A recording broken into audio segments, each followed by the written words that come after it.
जिंदगी में कई बार ऐसा भी बुरा वक्त आता है जब अपना होने वाला कोई नहीं होता है, ना ही दोस्त और ना ही कोई। पता है वो वक्त कौन सा है? जब तुम्हारे पास पैसा नहीं होता है।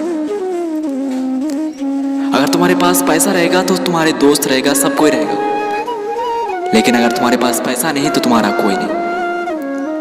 इसलिए दोस्तों, तुम पैसा के पीछे भागो, लोग तुम्हारे पीछे भागेंगे।